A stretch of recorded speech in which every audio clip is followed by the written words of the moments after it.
these bright and wonderful minds here joining us to learn about universal basic income. And I think this is what we're seeing is a representation of a broader appetite for questioning how our economy has been running and what we could do to address some of the more systemic challenges that this crisis has illuminated, but that has been really accumulating for many decades already. So I'm just going to share my slides. Yeah, so my name is Ken, and I'm part of an organization called UBI Works. Our mission is to make universal basic income a core federal election issue. And so we work with politicians across different parties, with business leaders and activists to really spread the narratives and the evidence that universal basic income is an economic imperative. And it's an opportunity for us to evolve our society and help us redefine our role as human beings in our communities. So today's talk is called Universal Basic Income for a Fair and Fast Recovery. And the reason I'm talking about recovery today is that this recession has actually brought out a lot of the underlying defects of our economy. And without a universal basic income, we would actually have a very, very hard time for many Canadians to get back to where they were prior to the recession. And more than just a recovery, we want this to be a fair one, because like recessions in the past, over and over again, it hasn't been, the damage and the recovery has not been felt equally across society. So this image to me really highlights the reason that we want a basic income. It's not welfare, it's not social assistance. In fact, a lot of people who are living in poverty right now, 70%, have a job. So there's something much deeper about our labor market and the current state of capitalism that points to the need for a basic income. So there was a paper recently published by economists at the University of Chicago that said 42% of recent layoffs during this crisis may become permanent job losses. And as a country, Canada, we're probably the most similar to them. And so this is a statistic that we have to be very aware of. And this crisis is bringing to light a lot of the misalignments in our economy. And we're seeing, this is from late March, a screenshot from Jim Cramer, showing Dow's best week since 1938, and meanwhile 16 Americans lost their jobs. And between May and April, 3 million Canadians were unemployed. So we're seeing in real time the country really becoming two countries. And so if we look at the Canada employment figures, if you held the average number of hours and participation constant since the beginning of this crisis, we'd actually be much closer to 32% unemployment rate. And that's a really, really scary figure, because the unemployment figures that are being reported by the media today actually don't capture the full story. There are a lot of people that are employed but have no hours or very, very few hours. So the concept of get a job, you'll be okay, is even more apparent that statement is simply not true anymore. And just like previous recessions, the effects of this one are not being equally felt across the country. In Banff, this was early April, they recorded an unemployment rate of 85%. What do you do when 85% of your economy has effectively shut down? And if you look at the number of jobs that were lost, oh, somebody is drawing stuff. The beginning of what I'm sharing here is very, very data and evidence heavy. So please bear with me for a few more minutes, and then I'm going to go into the arguments for universal basic income. Yeah, so as I was saying, every recession we see a polarization in the economy, and the damages that are felt are not actually equally felt throughout the economy. In this recession, half of the hours and jobs that were lost were for the Canadians who made $16 or less, whereas people who were making high incomes were relatively well off, unfazed. And so just like previous recoveries, we're going to see what's called a jobless recovery, which is that many jobs will come back, but they won't be equal between in the low, mid, and high pay ranges. in the last 3 recessions, we actually saw a hollowing out of the middle class. So 88% of jobs lost were routine and highly automatable. And it turns out that it's actually much more profitable for companies to invest in automating away middle class jobs versus lower pay jobs and higher pay. And a recent poll done by Ernst & Young showed that 41% of global businesses are actually increasing their investments into automation because of COVID-19. Because guess what? Robots don't get sick. They don't need sleep. They don't strike. And this year, in 2020, BMO Capital Markets is predicting that the average cost of operating an industrial robot is going to fall below 20 bucks an hour in Canada, which is below the average wage, which is a little closer to 25 bucks an hour. So we're seeing this elongation of the amount of time it takes for us to recover after the recession. If you look at the graph on the right, the red is how long the recession was, and the yellow is how long it took until all jobs are regained. And this time around, it may take, some are saying up to 2026. JP Morgan saying it could take more than a year. Yes, I would totally be open to sharing it. Yeah, and so this is a symptom of a much bigger trend of automation that we're seeing. Nearly half of jobs that Canadians do, job tasks today can be automated with existing technology. And it turns out that the 5 most at-risk occupations being exposed to automation over the next 20 years also happen to be the most common jobs. So the most common job for a Canadian man is a transport truck driver, and for females, it's retail sales.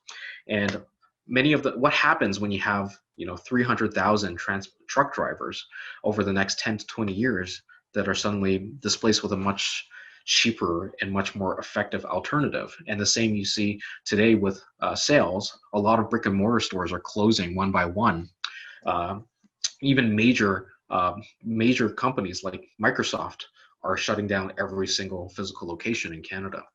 And we're seeing this Amazonification of retail. So this is the labor market polarization that we're beginning to see.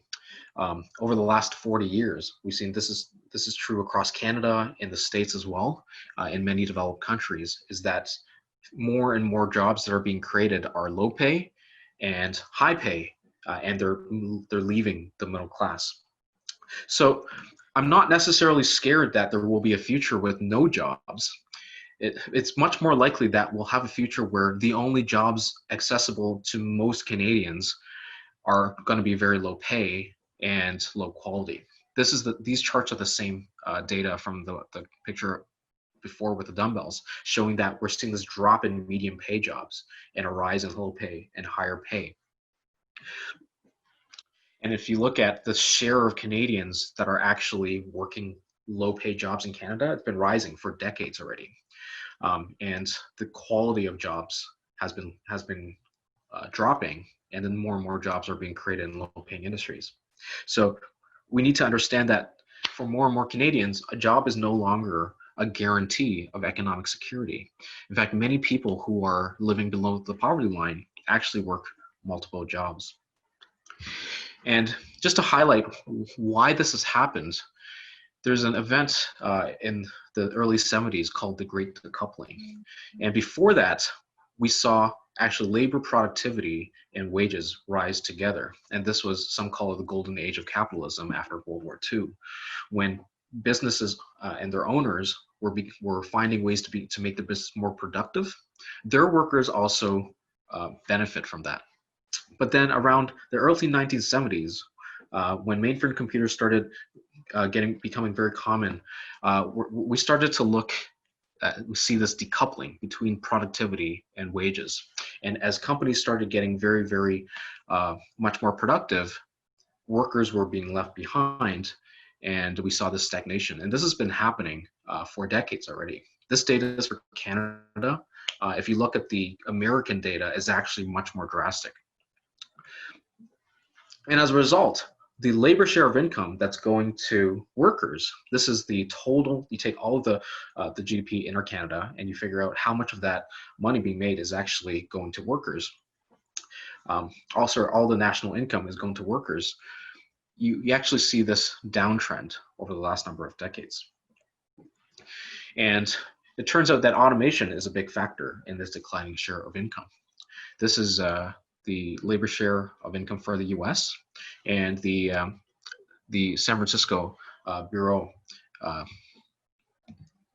the Bureau of Labor Statistics, sorry, showed a scenario here. Without automation, workers would have actually made a lot more money. So we have to ask the question, if this is the direction that society is headed, what can we do to really put in place a systemic solution, right? And if automation is coming crashing down on our society, we need to have a solution like basic income to make us more resilient and to protect Canadians across the country that are about to be wiped out by technology, or will see half or most of their job become obsolete because technology is cheaper than their labor now. But there's also another way to look at basic income, which is that rather than us fighting automation and fighting technology, the evil robots, it's actually a way to emancipate humanity. We used to look at technology as this evil thing that would come and take our jobs. And even during the Thatcher era, she was very, very much for investing into technology and to automation, even when there was a 10% unemployment rate in the UK. But now we're beginning to have this common understanding that universal basic income can actually free humanity to focus more on the things that make us, hey Daniel, how's it going?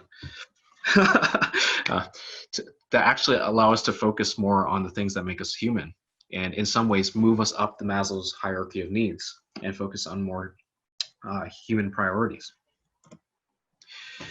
And so it turns out Canada has already had a national basic income for families. It's called the Canada Child Benefit. And there's a lot of data that shows a national scale basic income is already working for us. And the evidence from the Canada Child Benefit is actually echoed from dozens of basic income pilots around the world.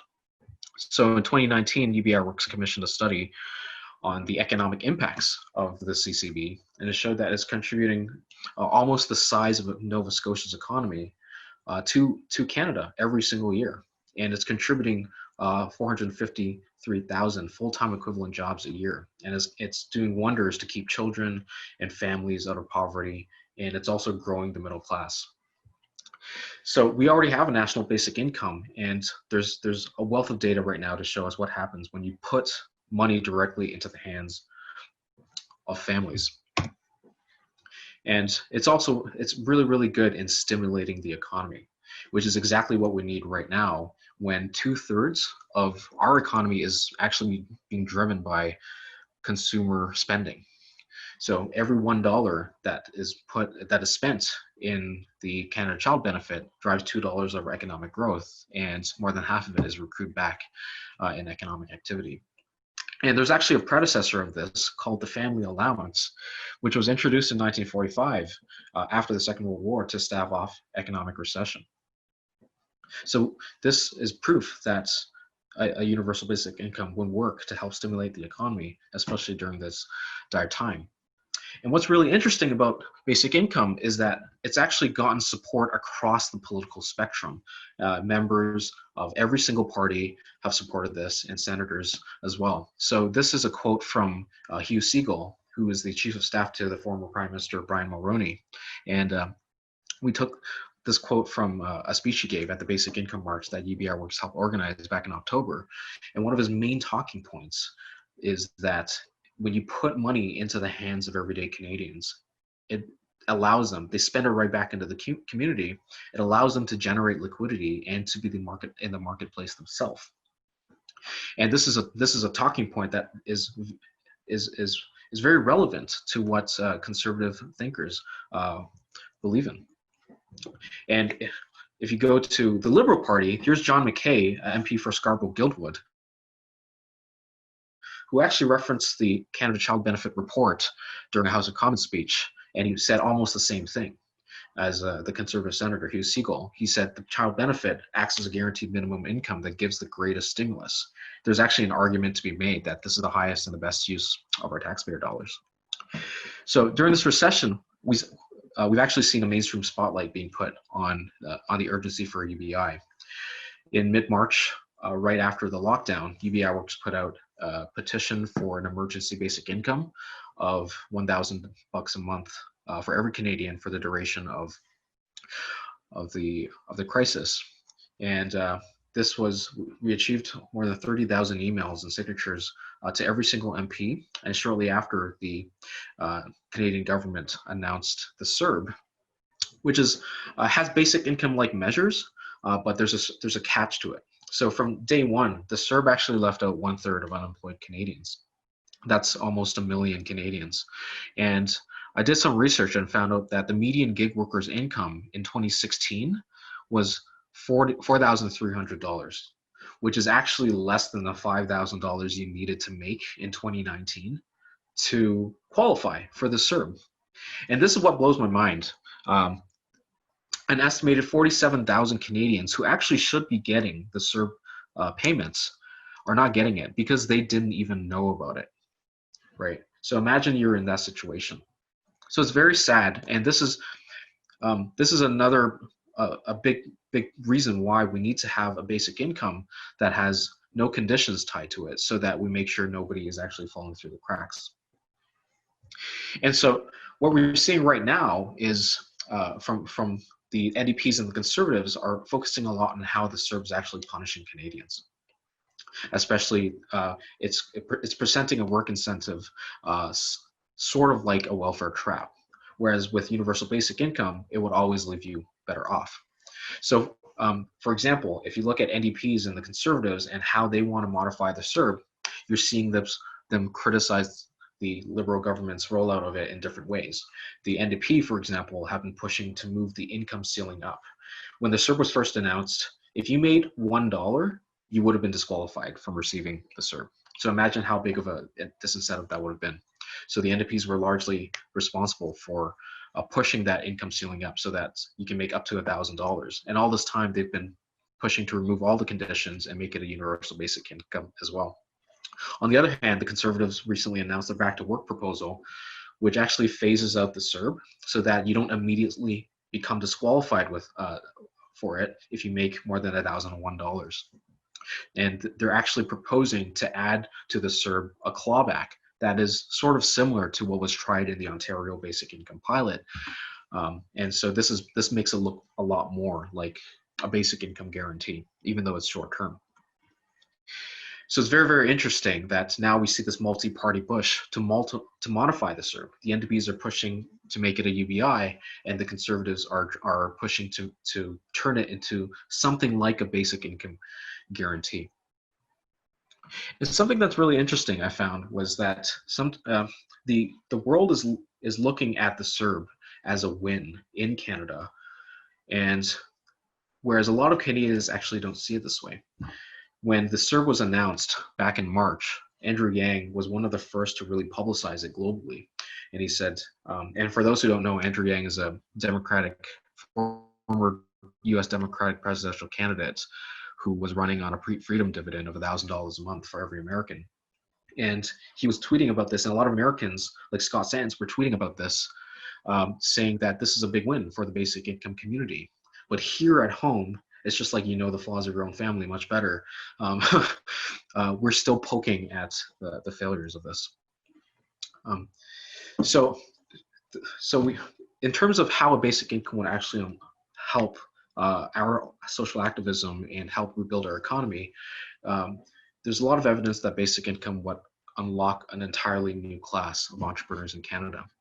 So small businesses have declined by almost 13% since the early 2000s. But there was a recent poll that showed that the Japanese basic income recipients were 4 times more interested in starting a business. And there is over 100 Canadian CEOs in Canada that signed a letter back in 2018 endorsing basic income because they know that this is what would allow us to foster entrepreneurs and to really help us encourage a new wave of starting businesses. So that's on the supply side. On the demand side, Alaska's already had a universal dividend since 1982, and it's really, really popular. Every Alaskan gets between $1,000 to $2,000 a year, and they spend it right back into the local economy. One day a year, when the Alaskan PFD, or the permanent fund dividend, checks go out, what you see is actually businesses offering discounts in anticipation of this greater spending power. All you have to do is you go to Google and just search up Alaska PFD sale, and you'll find all these businesses that are offering discounts when the basic income checks go out. Basic income would also completely change the way Canadians volunteer, how much we volunteer in our social activism.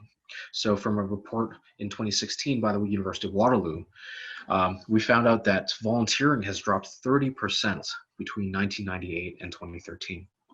And leisure has dropped almost 10% from 1994 to 2014. And the reason is Canadians are working harder and longer than ever with worse results.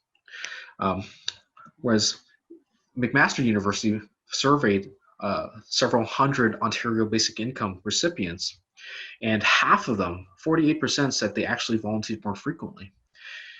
And we saw similar results when they were asked, you spend more time with your friends, do you go out exercising more? It just gave them more freedom to do the things that gives their life meaning. And basic income also redefines what we call work and how we choose to express our value in society. So the value of unpaid work in Canada is actually really, really massive right now. Some estimates put it up to about 41% of our national GDP in value in terms of how much unpaid work is being done in Canada right now. So basic income would actually allow us to value a lot of this work that is not being recognized by the market, including volunteering and caregiving, and it will really open up all the possibilities for what sort of role we want to play in our community. And this is the last point, which is that basic income would usher in a completely new generation of politicians. So it turns out running for office is not only very, very hard, it's also extremely expensive. There's no wonder if you look at this chart of who ran for the federal election in Southern Ontario, the vast majority of them were either former politicians or came from very paying jobs like business, lawyers, doctors, and professors. So the question is, what can we do to make our elected officials actually look a little bit more like us, right? So basic income will lower the barrier and give more equal opportunity for people to run for office. And so here's if you look at this entrance fee for the Ontario Liberal Party election, it costs the ticket just to run is $100,000. And UBI Works had worked closely with one of the candidates, Alvin Tejo, who was running on a UBI platform. And we learned from him that it's not uncommon for political candidates running for MP or MPP or MLA to actually go into debt to do this. And there's also the understanding that a very small minority of people actually donate to political parties. In the US, less than 5% of Americans donate, right? And you know what you need to donate? You need disposable income. So as a result, we're seeing disenfranchised communities, we're seeing people of color, Black communities, indigenous communities actually heavily underrepresented in politics. And this is one of the main culprits. And a basic income would go a long, long way in alleviating this problem. Yeah, so I realized I've used up 20 minutes now, but yeah, thank you so much for listening. If you want to, I actually have a lot more to show in terms of like UBI Works. We funded out like a national model on how to pay out UBI, but if you want to find out more, you can check us out online. Oh my gosh. First of all, thank you so much, Ken. That was phenomenal. Let's give Ken a huge round of applause and for persevering through our interesting interruption. We have a really engaged crowd, so I want to open it up to questions. So please, if you have a question, just drop it in chat. And I think we'll only really have time to get through 3, but let's hand it over to Dom.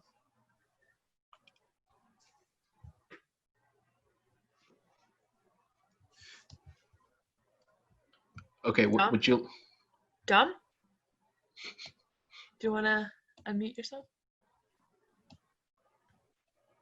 Do you want to, or I'll unmute you. Sorry, I locked down muting. They can now do it. Yeah, good idea. Okay, go ahead, Dom. It was a great talk, Ken. I really enjoyed that. Just a quick question. Since you've spoken about the economic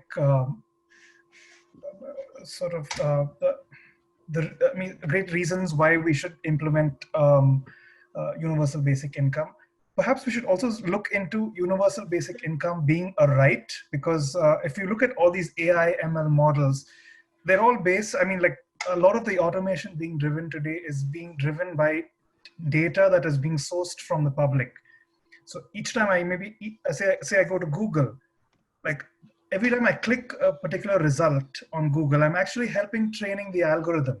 It's just that it's just dispersed out, right? Like I'm helping to validate hypotheses. So it's just that Google has found a way to harness that, so it is the community still building a product at the end of the day. So it's definitely a good idea to look at universal basic income as something that is going to improve the economy. But I would also say it's very important that people get educated about the rights of people, the rights that are available to them, like as a socialistic aspect, that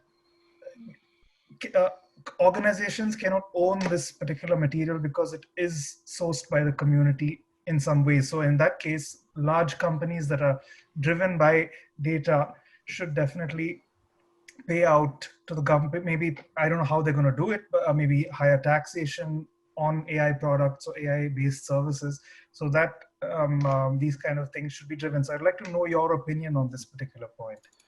Yeah, I think I'm totally for this. And in fact, Andrew Yang actually started a data dividend project in California. If you can imagine that all of these companies that are making billions of dollars off of your personal data, we're actually seeing zero of it right now. But imagine everybody got a small slice of that. But it's more than just the AI companies. There are many aspects of our society where the commons have actually been plundered, and that's after a book by Guy Standing, the Plundering of the Commons, one of the lead thinkers on basic income, which is that private interests and companies have actually come in and extracted a lot of the value that us as human beings should actually have some access to, right? Whether it's clean air or clean water or the land.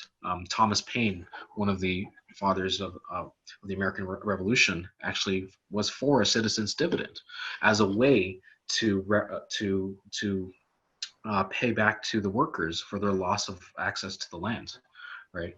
So it's really important to see the universal basic income as a way for us to actually share in the gains that are being made from technology, because who owns technology, right? Well, actually, we can see of it more as a public utility, as a piece of infrastructure, rather than, say, social assistance or a handout.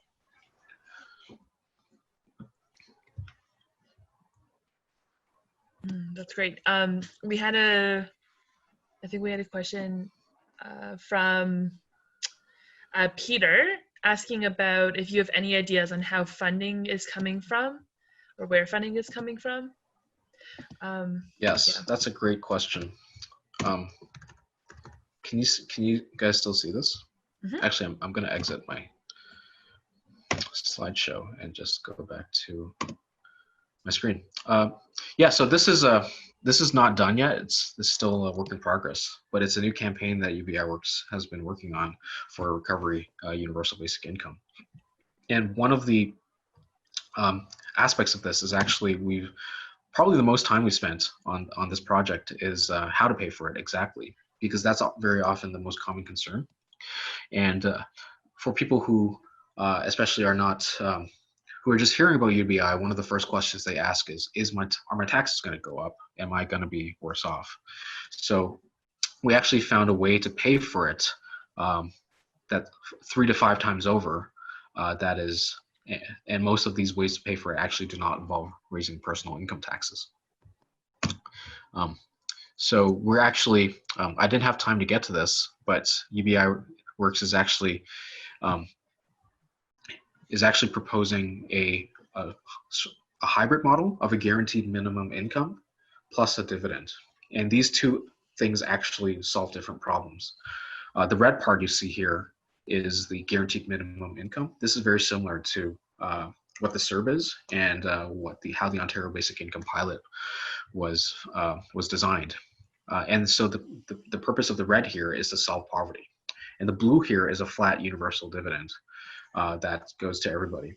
And it's a much smaller amount, but it solves a very different problem, which is sort of giving us each a slice in the economic productivity of Canada. So in terms of how to pay for it, we actually accumulated a number of collections of new tax reforms that could pay for this 3 to 5 times over. And the majority of these ways to pay for it actually do not touch your personal income taxes at all, right? And just to put things in perspective, this is Canada's GDP from last year, and this is how much it would cost to fund a national UBI that I just described. $2,000 minimum, guaranteed minimum income for everybody, pretty much like the SERB, but for everybody. And if you make more money, you only get 500 at a maximum. That's how much it will cost compared to our GDP. This is the total wealth in Canada, and this is how much it will cost.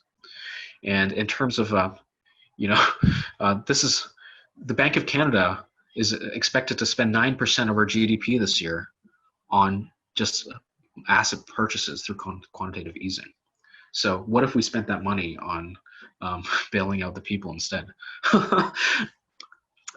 So yeah, I could answer that question with a little bit more detail, but when this project page gets launched, I'd be happy to share it with you guys.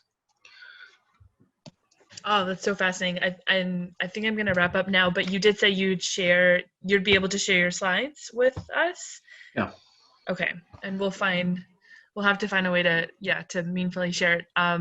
But this was fantastic. Thank you so much, Ken. Virtual applauses again.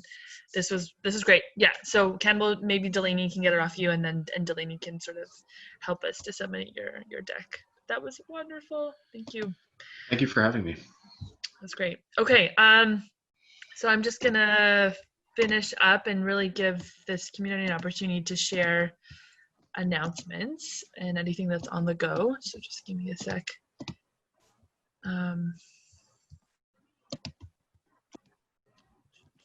Yeah.